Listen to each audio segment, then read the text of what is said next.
오늘의 역대하 12장 말씀 통해서 심판과 구원을 베푸시는 하나님이라는 제목으로 같이 은혜 나누겠습니다.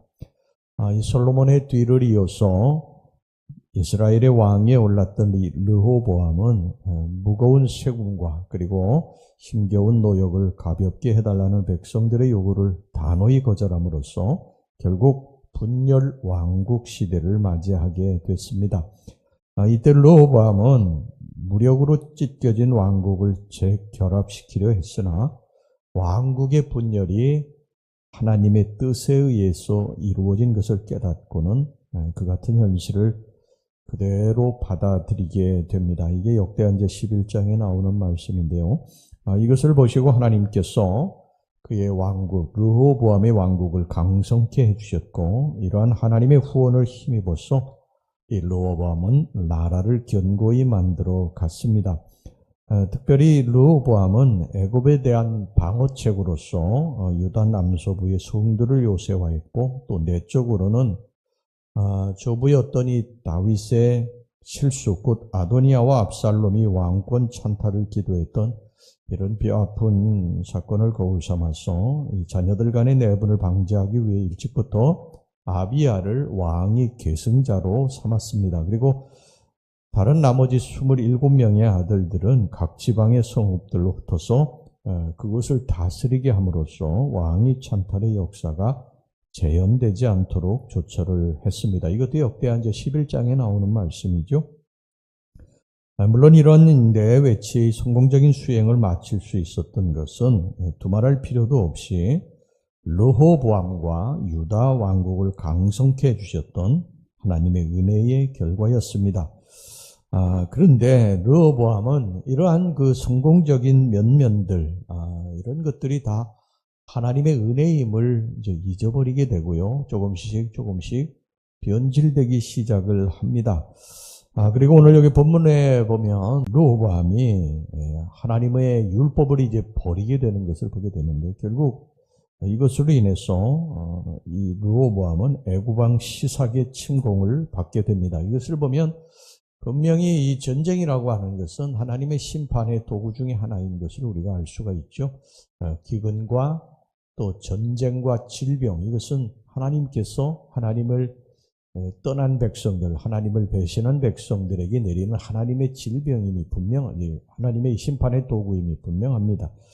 자, 오늘 이 유다 왕국이 당한 이 고난을 우리가 좀 살펴보면서요, 하나님께서 범죄한 인생들을 어떻게 다루시는가 하는 것을 좀 확인해 보려고 합니다. 여러분, 첫째 우리 인간들이 조심해야 될 때가 언제냐? 인간은 평안하고 번성할 때, 잘 될 때 교만해질 수 있어요. 그러니까 이때 굉장히 조심해야 됩니다.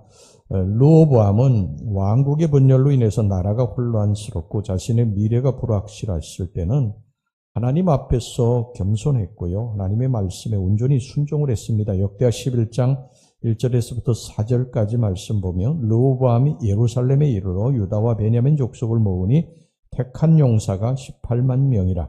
이스라엘과 싸워 나라를 회복하여 르호보암에게 돌리려 하더니 여호와의 말씀이 하나님의 사람 스마야에게 임하여 이르시되 솔로몬의 아들 유다왕 르호보암과 유다와 베냐민에 속한 모든 이스라엘 무리에게 말하여 이르기를 여호와께서 이같이 말씀하시기를 너희는 올라가지 말라. 너희 형제와 싸우지 말고 각기 집으로 돌아가라. 이 일이 내게로 말미암아 난 것이라 하셨다 하신지라. 그들이 여호와의 말씀을 듣고 돌아갔고 여로보암을 치러 가던 길에서 되돌아왔더라.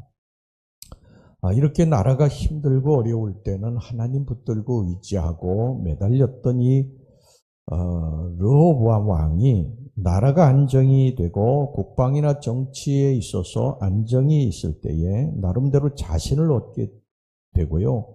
그는 이제 숨겨져 있던 이 타락의 심성을 점차 드러내기 시작을 했습니다. 그는 자신이 계획했던 일들이 잘 되어 나가고 국가적으로도 큰 어떤 문제가 없이 평안하게 되자 하나님 없이도 나라를 통치할 수 있다.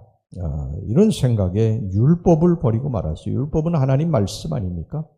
그 말씀 없어도 얼마든지 내가 나라를 다스리고 강성하게 할 수 있다. 평안하게 할 수 있다. 아마 이렇게 교만했던 것 같아요. 오늘 1절 말씀 보겠습니다. 오늘 본문의 1절 말씀 보세요. 르호보암의 나라가 견고하고 세력이 강해짐에 그가 여호와의 율법을 버리니 온 이스라엘이 본받은지라. 여러분, 이게 바로 르호보암의 멸망의 원인입니다. 그가 강성해지고 번성했을 때, 평안할 때 하나님 버린 것입니다. 우리가 항상 넘어지기 쉬운 때는 언제냐? 어렵고 힘들 때가 아니에요. 그때는 하나님 붙들고 우리가 늘 기도하지 않습니까? 그런데 먹고 살만해지고 건강해지고 모든 일들이 다 안정이 되고 평안해졌을 때, 그때 우리들이 넘어지기 쉽다는 거예요. 그때 하나님을 떠나기 쉽다는 것입니다. 여러분, 정말 좋은 신앙, 믿음이 좋은 신앙은요, 한결같은 신앙이에요. 그러니까 잘 될 때나 어려울 때나 우리가 건강할 때나 병들었을 때나 변함없이 하나님을 붙들고 살아가는 사람, 이런 사람이 믿음이 좋은 사람인 것입니다. 환경의 변화에 따라서 겸손해지기도 하고 교만해지기도 하는 것은 하나님을 수단으로 본다는 거예요. 그러니까 하나님을 이용한다는 것입니다. 내가 어려울 때는 하나님 붙들고 문제 해결받고, 그리고 이제 어려움 없어지면 또 하나님 떠나는 것이죠. 여러분, 우리가 그러면 안 되고 항상 잘 될 때 넘어질까 조심하고 하나님 한 번만 의지하고 끝까지 가는 저와 여러분들이 될 수 있기를 주의 이름으로 축원합니다. 그 다음에 여기 두 번째는 뭐냐면요, 하나님은 교만해가지고 범죄한 인생을 공의로 다스리십니다. 르호보암이 교만해가지고 하나님의 율법을 버리게 되자, 그리고 이 헛된 자기 욕망과 가증스러운 우상의 노예가 되자 그의 통치를 받고 있던 유대 백성도 한결같이 다 여호와 앞에서 범죄를 저지르게 됐습니다. 이것을 보면 지도자 한 사람이 얼마나 중요한지 알 수가 있죠. 여러분, 유대인들은요, 대표수가 있고 대표자가 있어요. 예를 들어서 애굽의 첫 것, 하나님께서 애굽의 첫 것을 치시겠다고 하셨지 않습니까? 이 애굽의 첫 것이라고 하는 것은 애굽 전체의 모든 것들을 치셨다는 것을 의미하는 거예요. 그래서 지도자 한 사람으로 말미암아 모든 백성이 살기도 하고 죽기도 하는 것입니다.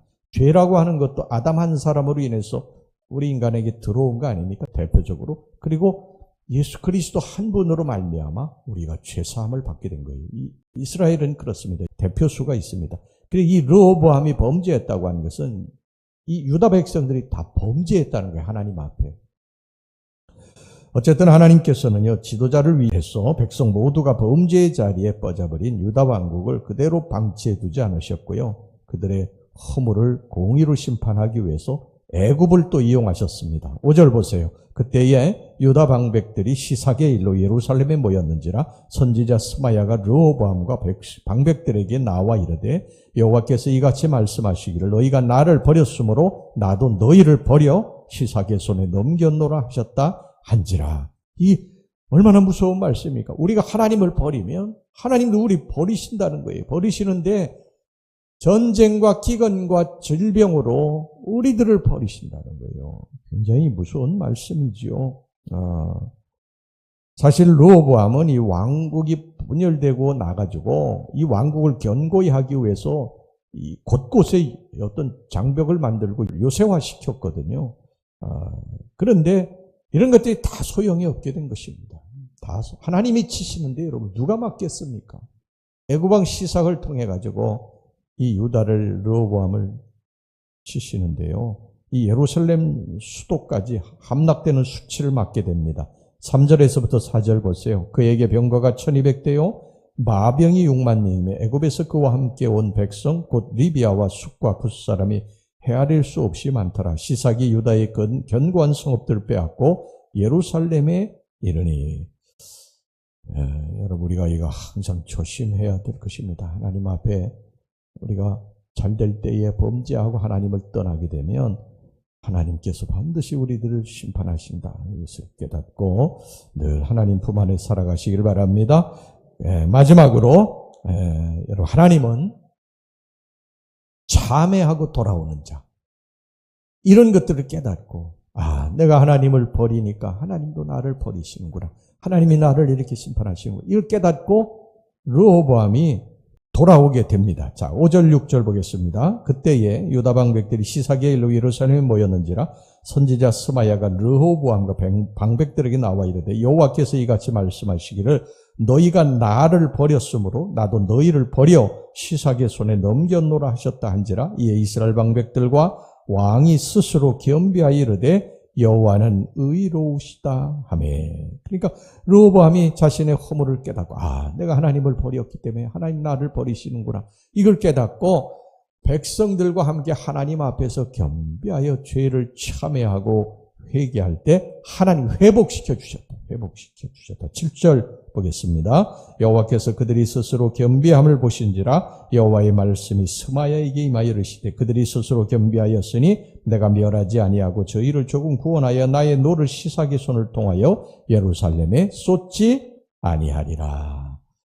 여러분, 하나님이 우리를 때로 징벌하시는 이유는요, 하나님 우리가 떠나서 살기 때문에 하나님께로 돌아오게 하시기 위해서 징벌을 하시는 것이죠. 여러분, 누가복음 15장의 탕자의 비유를 보면 탕자가 아버지를 버리지 않습니까? 아버지를 버리고 타국으로 가가지고 허랑방탕해서 살아가는데 그게 오래가지 않아요. 이게 하나님의 심판인 거예요. 물질을 하나님 걷어가시지 않습니까? 그러니까 이 탕자가 그걸 깨닫고 내가 아버지를 떠나서 여기서 이제 굶어 죽는구나, 그러고서 깨닫고 아버지께로 돌아가니까 아버지가 다 회복시켜 주시잖아요, 아들로서. 여러분, 하나님이 우리를 징벌하시는, 우리를 망하게 하시고 멸망시키기 위한 것이 아니라 아버지의 품 안에서 살기 위한 것입니다. 그러니까 우리는 항상 이것을 기억하시고, 내게 오는 그러한 고난, 시련, 이런 것들이 기도하면서 이 하나님께로부터 내가 하나님 앞에 잘못해서 온 것이다, 이것이 깨달아지는 게 있으면 하나님 앞에 다시 돌이키면 회복될 줄로 믿습니다. 이게 기독교입니다. 이게 복음이에요, 복음. 그러니까 우리가 잘못했다고 하면 됩니다. 여러분, 자식이 부모에게 잘못했다고 하면요, 어느 부모가 그 자식을 끝까지 막 징계하고 심판하는 자식이 부모가 어디 있겠습니까? 잘못했어요, 제가 잘못했습니다. 그러면 다시는 이제 그러면 안 된다. 그러고서 이제 부모가 용서하고 또 옛날처럼 그렇게 똑같이 대하는 거 아니겠습니까? 여러분, 사랑하는 성도 여러분, 항상 깨닫고요, 그저 하나님 품 안에서 우리 일평생 살아갈 수 있기를 간절히 주의 이름으로 축원합니다. 우리 기도하겠습니다. 하나님 아버지, 우리가 평안하고 번성할 때 교만하지 않게 해주시기 원합니다. 그때도 변함없이 하나님 붙들고 믿음으로 살게 해주시옵소서. 우리가 하나님을 떠나고 교만하게 되면 하나님이 심판하신다는 사실을 깨닫게 하여 주시고 언제나 주님 품 안으로 돌아와 살게 주옵소서. 예수님의 이름으로 기도하옵나이다. 아멘.